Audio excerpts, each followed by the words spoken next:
Kalau ingin mengetahui sesuatu yang benar ya, maka lihatlah kemana arah dukungan PKS dan pilihlah lawannya.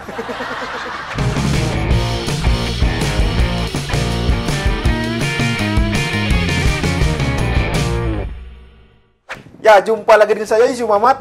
Ya, dalam kesempatan kali ini ya, saya akan membahas yang lebih serius. Mungkin sudah banyak yang tahu ya, sebentar lagi masa jabatan Anies Baswedan, Gubernur DKI Jakarta ini akan segera berakhir. Yaitu tepatnya ini pada bulan Oktober 2022. Nah, ada sosok nama yang digadang-gadang berpeluang untuk menggantikan nama Anies Baswedan sebagai Gubernur DKI Jakarta. Siapakah dia? Ya, beliau ini adalah Kapolda Metro Jaya Irjen Fadil Imran. Masih ingat kan, dulu ya Rizik Syihab ini pernah memerintahkan Laskar FPI-nya agar memboikot Irjen Fadil Imran. Lucu sekali kan. Jadi bukan hanya Singapura yang sekarang ini lagi ramai mau diboikot oleh geng FPI, namun Irjen Fadil Imran ini juga pernah diboikot oleh mereka. Parah sekali kan. Dan lagi-lagi kuncinya itu begini. Kalau Anda ya sudah diboikot oleh FPI dan gerombolannya itu, maka artinya apa yang Anda lakukan itu sudah benar. Ya itu aja kuncinya. Ya ini samalah dengan kata kunci untuk PKS. Kalau ingin mengetahui sesuatu yang benar ya, maka lihatlah kemana arah dukungan PKS dan pilihlah lawannya.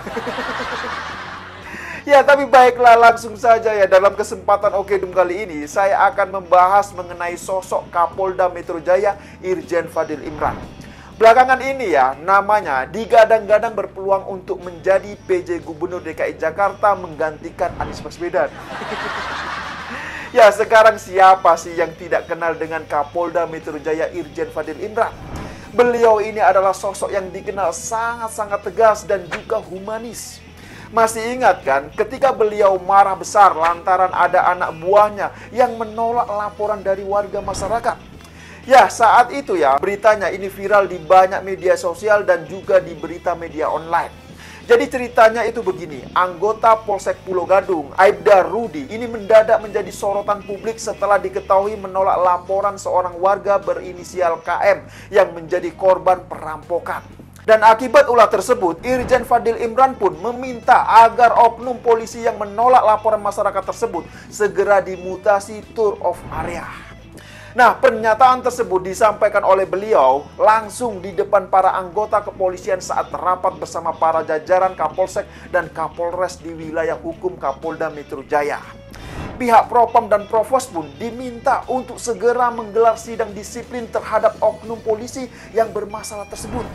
Nah, kalau sudah begini, terus apa masih ada yang berani untuk menolak aduan atau laporan dari masyarakat? Ya jelas tidak beranilah.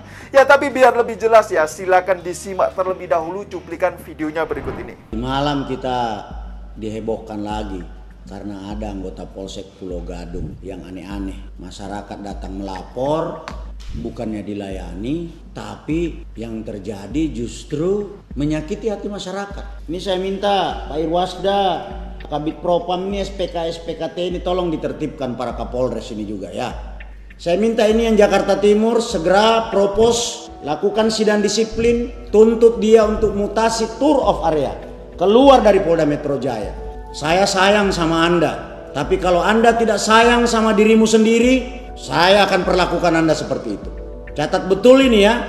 Ke depan jika ada anggota yang masih menodai kemurnian profesi, saya minta Kabid Propam dan jajaran tuntut dengan hukuman mutasi tour of area. Nah, gimana setelah melihat video barusan?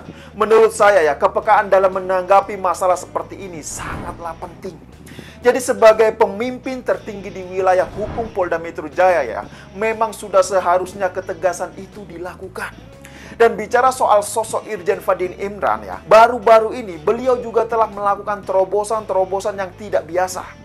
Salah satunya yaitu beliau ini melantik secara langsung 8 polisi wanita alias Polwan sebagai Kapolsek. Hal ini menurut saya luar biasa sekali. Karena apa? Karena baru pertama kali ini ya Kapolsek dilantik langsung oleh Kapolda Metro Jaya. Nah, dari total 28 pejabat Kapolsek yang dilantik kemarin ini, Kapolda Irjen Fadil Imran sengaja mengambil alih acara pelantikan Kapolsek lantaran ingin memberi arahan khusus. Ya, hal itu agar Kapolsek yang menjadi ujung tombak di institusi Polri bisa berjalan seirama dengan pemikiran-pemikiran atasannya. Dan mengenai 8 polwan yang dilantik kemarin ini, yang menjadi Kapolsek ini, menurut saya ini juga sangat menarik. Karena dengan banyaknya polwan yang dilantik sebagai Kapolsek, tentu akan memberikan warna tersendiri bagi institusi Polri. Selain itu, tentu ini juga sebagai wujud atas kesetaraan gender yang selama ini ya banyak digaungkan di luaran sana. Dan yang paling penting lagi menurut saya adalah para polwan yang diangkat menjadi Kapolsek nanti ini bisa membantu untuk menghadapi mulut emak-emak yang suka demo rempong itu. Ya, kita tahu ya, selama ini ada demo ya, misalkan ada demo, selalu saja didominasi oleh emak-emak rempong. Nah, ini kesempatan bagi para polwan yang diangkat menjadi Kapolsek untuk mengambil peran. Jadi menurut saya ini bukan saja sebagai wujud dari kesetaraan gender, namun juga sebagai keseimbangan dalam menghadapi mulut emak-emak yang rempong saat demo. Nah, bicara soal kesetaraan gender ya, di lingkaran pejabat pemerintah pusat juga, ini sudah banyak contohnya. Ya, salah satunya ini adalah Menteri Luar Negeri Retno Marsudi. Tahu tidak, ternyata ya beliau ini adalah Menteri Luar Negeri pertama dalam sejarah Indonesia. Luar biasa sekali kan. Ya, selain itu ada juga Sri Mulyani sih.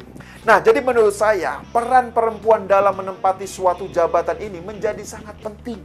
Dan hal itu ya telah dilakukan di dalam wilayah kementerian dan juga wilayah Polda Metro Jaya di bawah Irjen Fadil Imran. Nah, bicara soal terobosan ya, banyak sekali sebenarnya terobosan-terobosan yang tidak populer yang dilakukan oleh Kapolda Irjen Fadil Imran. Salah satunya lagi adalah anggota Polantas ini juga bisa mendapat kesempatan untuk menjadi Kapolsek. Menurut saya ini juga adalah terobosan yang sangat luar biasa. Ya, karena apa? Karena selama ini belum pernah ada perwira di bagian lalu lintas bisa menjabat sebagai Kapolsek. Jadi jika ini benar-benar dapat diimplementasikan, maka tentu kesetaraan dalam meraih suatu jabatan itu benar-benar bisa dirasakan oleh semua anggota kepolisian. Dan mungkin itulah alasannya ya mengapa banyak sekali yang berat ketika ditugaskan sebagai anggota Polantas atau polisi lalu lintas. Karena apa ya? Karena untuk bisa menjadi Kapolsek saja mereka ini susahnya minta ampun. Ya, kasihan sekali kan, bener gak? Nah, terakhir, Kapolda Irjen Fadil Imran ini juga pernah melakukan terobosan agar para pembalap liar di wilayah DKI Jakarta itu dibina dan dirangkul agar bisa menjadi atlet internasional. Nah, menurut saya ini juga sangat luar biasa. Ya, meskipun ya tidak menjadi atlet internasional kemudian nanti, namun setidaknya mereka ini difasilitasi agar bisa menyalurkan bakatnya. Dan menurut saya ini juga terobosan yang sangat positif. Harusnya hal yang seperti ini juga dipikirkan oleh Gubernur DKI Jakarta. Lah kok ini malah Kapoldanya yang mikir coba. Lah kan lucu sekali, bener gak? Nah, terus gubernurnya ini ngapain saja? Ya, tapi sungguh sangat disayangkan sih ketika Kapolda Metro Jaya Irjen Fadil Imran ini digadang-gadang berpeluang untuk menjadi pengganti Anies Baswedan. Beliau ini justru menyatakan tidak berminat sama sekali untuk menjabat sebagai gubernur. Ya, mungkin beliau ini cocoknya adalah menjadi Kapolri berikutnya. Ya, siapa tahu kan? Ya, saya kira demikian dulu lah opini singkat Okedum kali ini. Pesan saya, jaga terus NKRI. Terima kasih buat yang sudah like dan menonton video ini dari awal hingga akhir. Dan sampai jumpa di episode Okedum selanjutnya.